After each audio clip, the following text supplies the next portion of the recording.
Satyabama Institute of Science and Technology, Chennai and Sriperumbudur. Sivaganga மாவட்டம் சிங்கம்புணரி அருகே அக்காள் கணவரை அவரது மைத்துனர்களே சேர்ந்து கொலை செய்து புதைத்ததாக கைது செய்யப்பட்டிருக்கிறார்கள். தேனம்மாள்பட்டியை சேர்ந்த மாதவன் பார்வதி தம்பதிக்கு 20 வயதில் மகள் ஒருவர் இருக்கிறார்.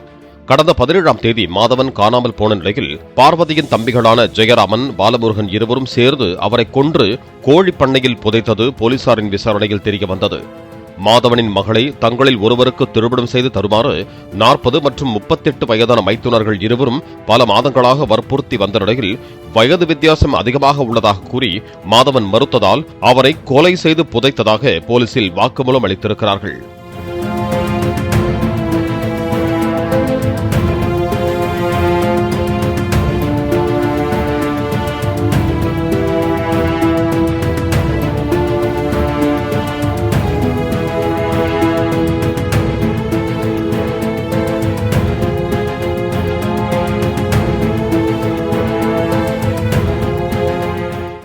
Satyabama Institute of Science and Technology, Chennai and Sriperumbudur. Play store மற்றும் ஆப் ஸ்டோரில் இருந்து பாலிமர் செயலியை QR கோடு மூலம் பதிவிறக்கம் செய்யுங்கள். செய்திகளை உடனுக்குடன் பெறுங்கள்.